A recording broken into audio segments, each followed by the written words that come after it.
So now we get into our a little bit more of actual pharmacodynamics. So you'll see ADME, which is sort of the little acronym for absorption, distribution, metabolism, and excretion. So just like a quick little review, you have a drug and it's dosed. There are many different ways to dose drugs, as we'll talk about. But as that drug is dosed, it is eventually absorbed and taken up into the bloodstream. From the bloodstream, it can distribute to different tissues. It can act on different receptors. It can bind to plasma proteins, and it can also just act in other receptors.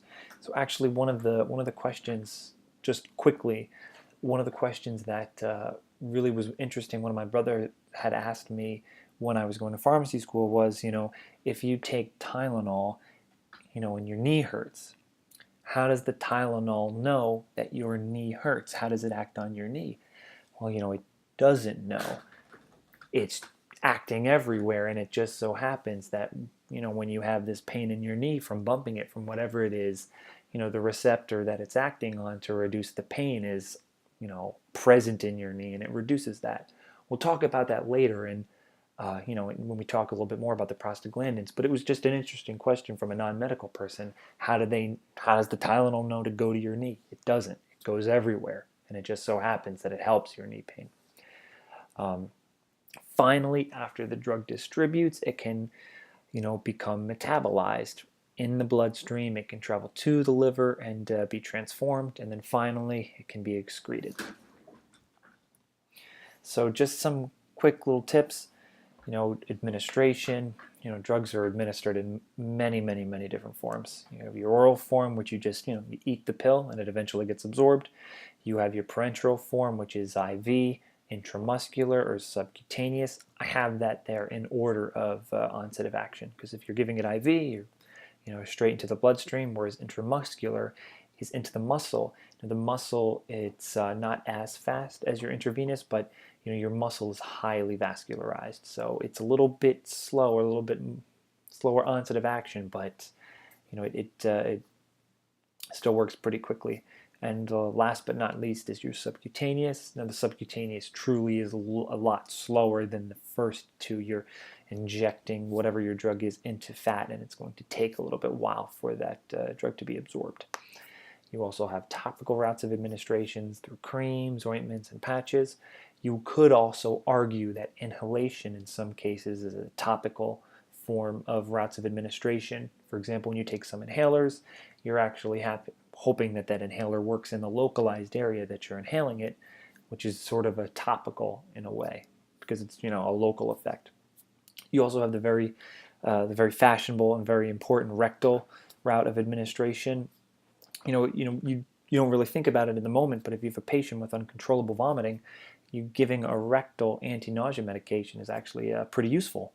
They can't keep anything down. It's also very useful because it actually avoids the hepatic portal circulation, which is something we'll talk about in the next few slides. And then additionally, it actually has one of the highest bioavailabilities after IV. Obviously IV, you're administering a drug directly into your bloodstream, therefore the highest percentage of that drug is available to the body. Interestingly enough, rectal is also extremely high bioavailability, comparable to intravenous.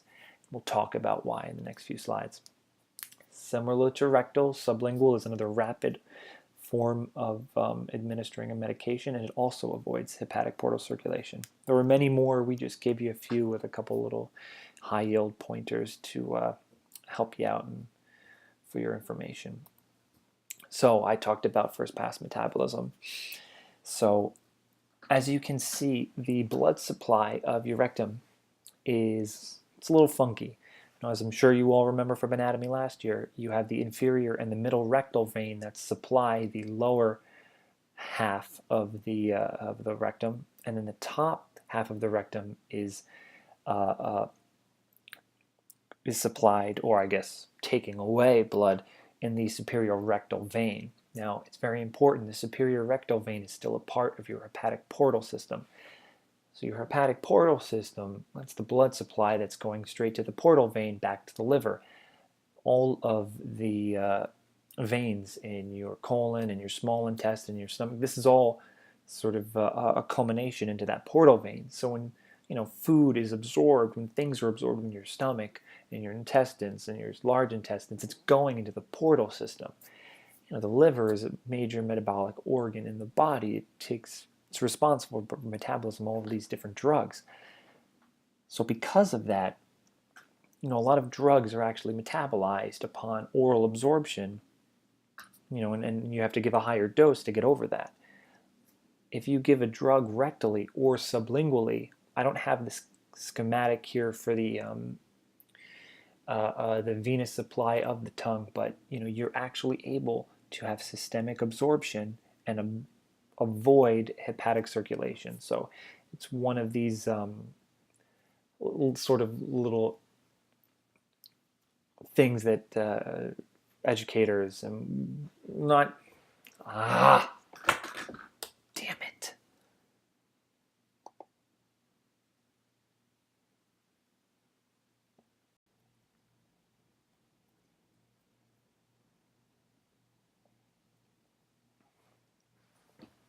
All right, as I was saying, so first pass metabolism is it's where our oral absorption or oral intake, when it's absorbed, when it passes into our venous plexus, it's actually passing into a venous plexus that will eventually become the portal vein. This is true for the stomach, the small intestines, the large intestines, and then the colon and the rectum. But at the far point of our rectum, specifically sort of the middle and inferior, as you guys all remember from your anatomy class, the inferior and the middle rectum actually have a venous plexus that actually enters into, I believe, the I don't know, I'm sorry, anatomy starts to go as you go forward. I believe it would be the, I don't know, what would it be, the iliacs, one of the iliac veins. I apologize, but as you can see, you're actually avoiding the portal system. This can be used specifically for drugs that are rapidly metabolized by the liver. The liver is one of the major metabolic organs in the body. It is where a lot of these drugs go to and actually get metabolized and inactivated. Therefore, if we need a drug to act quickly and it is highly affected by first pass metabolism, we can go through a rectal route or sublingual route. I apologize, I don't have a schematic representation of the vasculature in the tongue or in the mouth, but this is sort of a very common thing to talk about, a very common concept.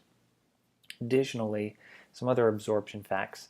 You want to keep in mind that there are P-glycoprotein pumps that are all over the body that can sort of, if you have a drug that is absorbed through a plasma membrane, whether that is your endothelial cell just crossing into the blood vessel or out of the blood vessel, or even in any old cell in the body, there are pumps that can take that drug and pump it back where it came from. So it's an important mechanism. I think that's pretty common, especially in the blood-brain barrier as well. There are pumps there that will send drugs and toxins that have made it through right back out the other way. And it's definitely a high-yield topic to remember for antibiotics and chemo. So certain cancers will actually have mutations that will create specificity for other chemo drugs. So you have a cancer, it has a mutation, it develops this new PGP pump, and it's actually able to pump out different drugs, so the drugs are no longer effective. Same, it is another mechanism of resistance in some microbes to antibiotics. Distribution. So the biggest thing I want you all to remember about distribution is albumin and your plasma proteins. You have a bunch of different plasma proteins in your body, but albumin is by and large the most important one. So these are large, negatively charged proteins that are in your blood that bind acidic drugs. Now, I don't think you need to necessarily remember that there are acidic drugs, but there are certain ones that are very highly bound and have a very small therapeutic window, or a level in the blood, meaning if their blood level goes up or goes down, you could have very negative consequences. Examples of this are warfarin, a blood thinning drug, ASA, which is a shorthand for aspirin, and ibuprofen, all very highly bound to albumin, and if they're knocked off for whatever reason when you co-administer drugs, you can have different interactions. Another key point to remember, may not be a pharmacologic concept, but just for your knowledge going forward. So an indicator of liver disease or liver injury chronically is albumin. So if you see a patient with low albumin, aside from protein malnutrition, you might want to think about chronic liver disease. So we spoke a little bit about interactions. So if you co-administer two drugs that are very highly plasma protein or albumin bound, you can cause interactions by knocking those drugs off of the protein. There's only a certain amount of albumin in the body. There's only a certain amount of spots that drugs can be bound. So now you have more free drug. So the two examples I give that I think are may show up, or you will hear about or see, is aspirin and warfarin. Both very, very highly protein bound. However, if either one of those is knocked off the plasma protein, it could lead to increased bleeding, because both of those are, as you'll learn, drugs that are used as anticoagulants, and that can cause bleeding. So you have a patient who's been on warfarin for years, for whatever reason that may be, and all of a sudden they have a little bit of a knee pain or a headache, and all of a sudden they're taking more aspirin. The aspirin is going to start binding to the plasma protein, and the warfarin levels are going to go up, because some of those spots in the protein are taken up by aspirin. You'd have increased bleeding. Similarly, if you had phenytoin is an anti-seizure medication, so it is also very highly plasma protein bound. So if you have a patient who's an epileptic, their seizures are well controlled, their levels are normal, and all of a sudden they have a headache as well, and they start taking some aspirin, that can actually cause phenytoin toxicity, which there are plenty of side effects and different things you'll talk about in the future, but that's another thing that could be very problematic. Metabolism. So drug metabolism is extremely important. Just a few things we're going to go over here. I believe this was directly from your slides. What can happen to a drug when it's metabolized? You can have a drug that is metabolized to an inactive metabolite. You can have a drug that's metabolized to an active metabolite. It is, maybe a few steps in its excretion or metabolism. And you can also have something called a prodrug that's metabolized into a drug. Now, a prodrug is sort of a preform that is taken and is not active in the body. Once it goes through and is activated in the liver by the cytochrome enzymes, as we'll talk about, then it becomes an active drug. So it's sort of a way to administer a non-active drug, and can be used for different reasons. So a few examples: Vyvanse, which is Licks, dexamphetamine, which is actually the L isomer of dextroamphetamine, which is the main active ingredient in Adderall. So you can actually, the body will convert the one drug into the other drug. Another example is levodopa. Levodopa is the L isomer of dopamine, and it's actually used in Parkinson's because of some of the side effects you could have of giving somebody dopamine directly. Heroin, interestingly enough, is actually diacetylmorphine, and when it's taken, eventually it can be metabolized into morphine. And then codeine, which is another pain-killing drug, can be metabolized into morphine. Codeine is actually not a very good painkiller. It's not a very strong opioid. However, when it's given, it's metabolized by one of the Cytochrome P450 enzymes, and it's actually metabolized to about 10% morphine. That's where its pain-killing effects come from. So there are also two different phases of metabolism. It's very, very, very important to remember. Phase 1 is the first phase, phase 1, and it actually inactivates the drugs. Now I have in parentheses not always, because, as I've been hearing on my rotations, and I'm sure you will hear when you start yours, nothing is absolute. You can never say that something happens with 100% certainty. So you sort of have to say now that, phase 1 inactivates most drugs, but not all. It's through the CYP450 system, which are these powerhouse enzymes in our liver. And the reactions are oxidative reaction, reductive reactions, and hydrolysis reactions. Phase 2 metabolism, very important to remember, it makes drugs more water soluble. They're conjugation reactions. So in phase 1, we're sort of inactivating the drug, and then in phase 2, we're making it more excretable. So it's also important to remember, as I said, conjugation reaction. So this is a covalent linkage between a parent drug and some sort of endogenous compound, whether it be through methylation, glucuronidation, acetylation, or sulfonyluration. Now our CYP450 enzyme, I talked a little bit about these in the previous slide. These are the enzymes that are found in our liver that are sort of the powerhouse of metabolism. These are the enzymes that are detoxifying our toxins, that are metabolizing our drugs, and they're very, very important for drug metabolism. Now, there's a lot of variation in the activity of our CYP isoenzymes. I'm sure you might have seen, there are many different isoenzymes, 3A4, 2D6. These are just the different names that we give, and they sort of, I believe, are able to perform different reactions on different substrates and so on and so forth. So, depend what the idea was. You had pharmacogenomics.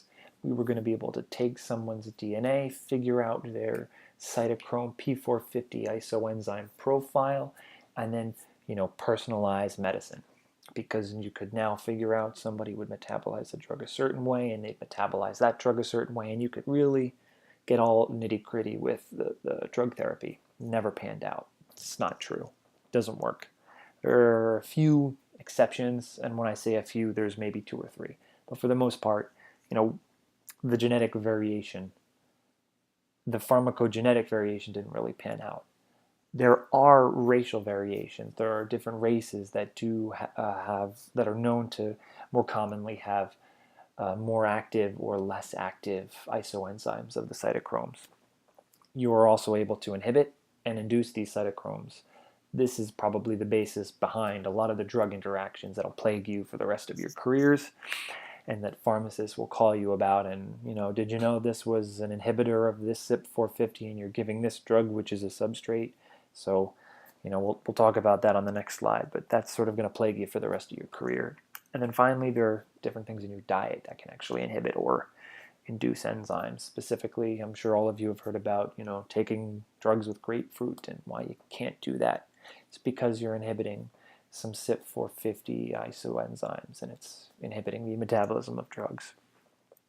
So just a few examples of different drug interactions. We talked about this before. Warfarin. Warfarin is sort of just one of those drugs that,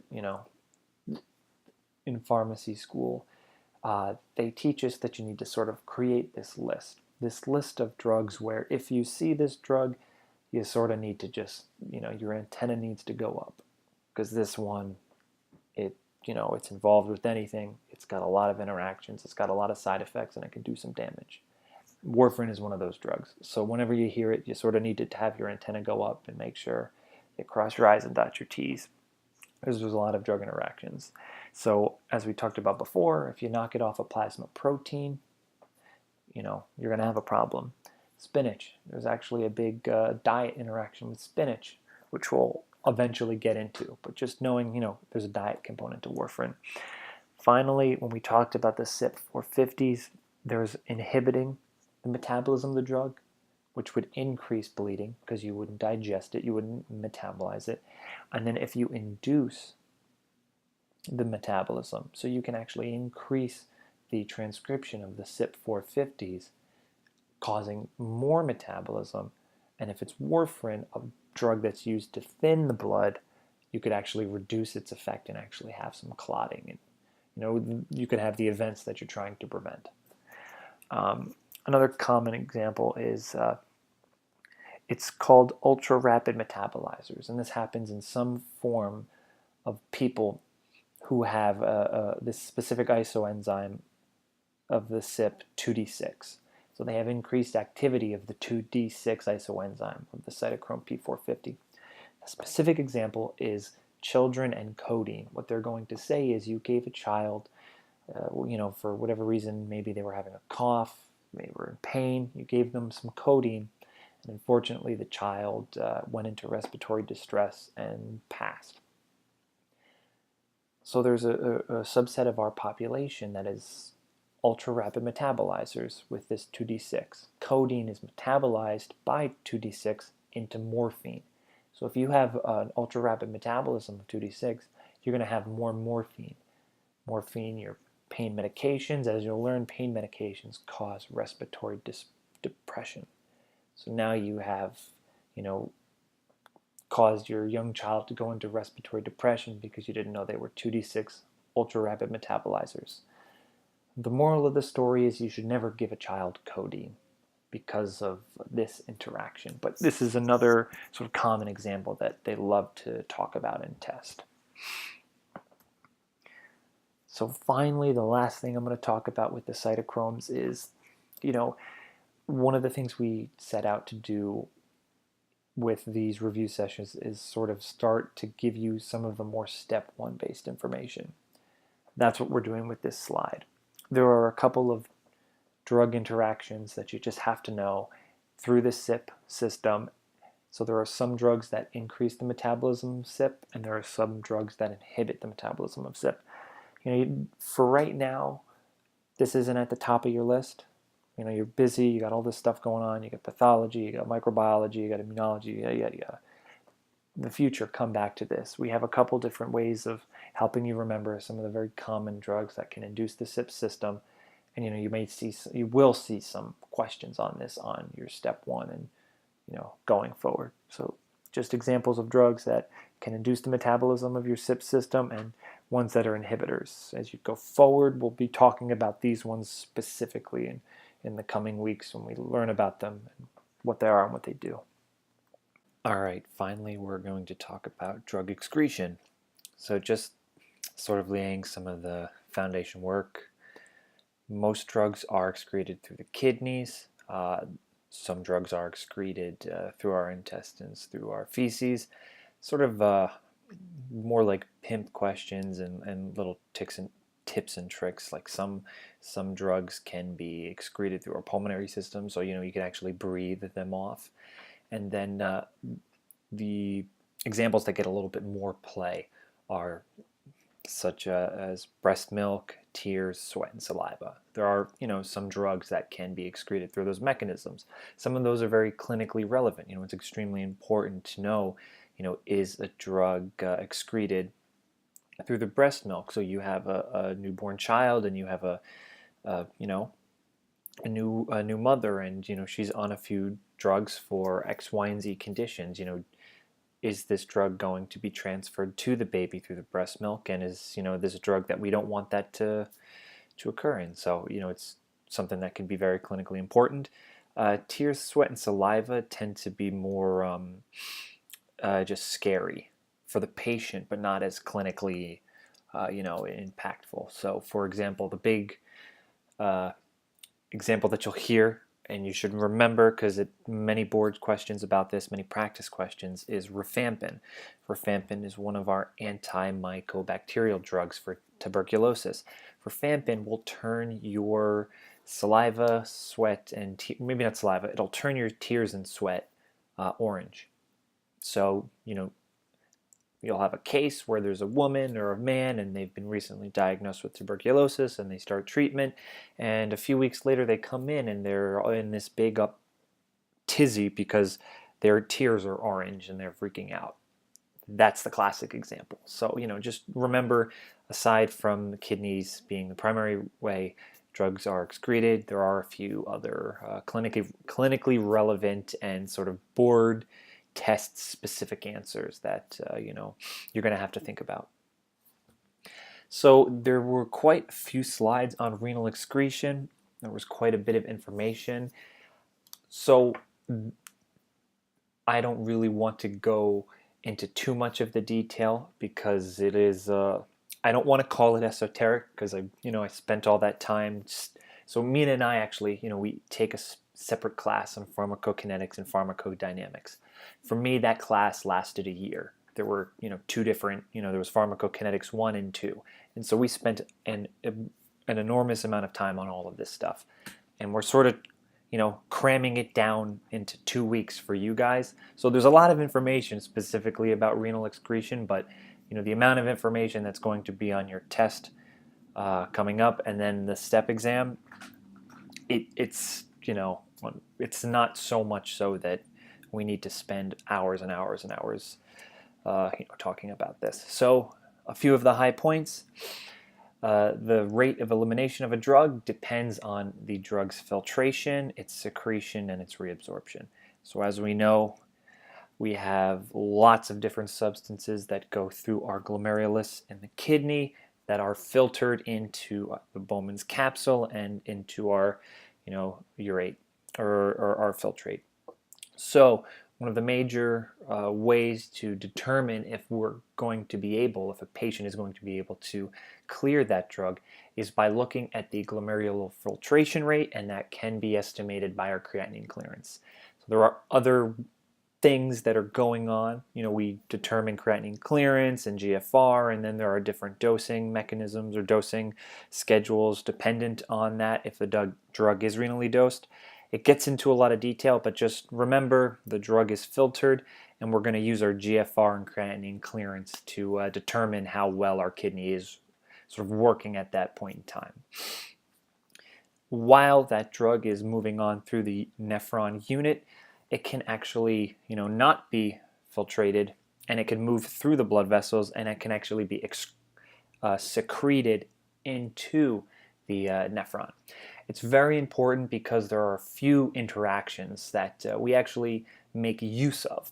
So, for example, drugs can compete for, I apologize, I put excretion, but I should say secretion to keep it the same.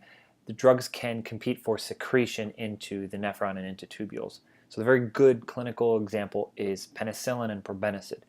Penicillin is an antibiotic that we use to treat a whole host of different microbes.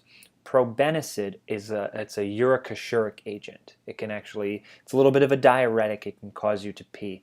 But what we're using it for in this case is actually these two drugs are both secreted into the nephron by organic pumps. When both of them are given together, you actually have an increase in your penicillin levels because probenecid and penicillin are both competing for that same tubule to be excreted. So you're able to give a lower dose of penicillin but still keep a very high amount in the blood because the two are competing for the excretion. Therefore, some of the side effects that you may get with higher doses of penicillin, you're able to avoid because you're using this useful technique. Finally, reabsorption. So we also talked about ion trapping earlier, but this is another case where we can actually use it to our benefit. So as we said before, ion trapping is when we have a weak acid or a weak base. It crosses a plasma membrane. The plasma membrane on one side is a different pH. So once it crosses that membrane and you have the new pH, now you actually the molecule can weak acid or weak base dissociates and it's stuck. The way we talk about this and reabsorption is in examples of drug overdoses. So if you have a tricyclic antidepressant, a weak acid, if you overdose on that medication, you can give a patient bicarbonate, and that actually alkalizes the patient's urine. In an alkaline environment, as we said before, it's a weak acid. That weak acid becomes dissociated, and so you have the drug and the hydrogen ion. Once that happens, you're actually able to pee out the drug more. You increase its excretion. I don't want to confuse you. Bicarbonate is used for other reasons in tricyclic antidepressant overdoses, but for our purposes right now, that's the example we're giving. Similarly, aspirin overdoses, ASAR, a little shorthand for aspirin, does the same thing. It's a weak acid. We can give a patient bicarbonate, alkalize the urine, and then create an environment where the aspirin is dissociated. Its hydrogen ion and its anionic form are now separate, and it will stay in the urine. So that's a clinically relevant example of ion trapping and reabsorption and renal excretion. So that's all for our pharmacodynamic portion in our ADME, ADME. We're going to move on to some of the pharmacokinetics. So we had talked about this earlier in the lecture, and I just want to reiterate, there are a lot of practice problems on this examination. And we're really not going to go into detail about how to do all of the different problems. That's something that you really need to just sit down, memorize the equations, and just work through the problems. But what we are going to do in the next few slides is just talk about and explain some of the major concepts so that maybe you can get a little bit better handle, because some of them are a little abstract and hard to understand. So volume of distribution especially is one of those concepts that is a little abstract. So the way I was taught was you want to think of your volume distribution as a gas tank. So we call it the gas tank analogy. Think of it as the gas tank in your car. The bigger your gas tank in your car, the farther your car can go. VD, or volume of distribution, is essentially a representation of the distance a drug can travel in your body.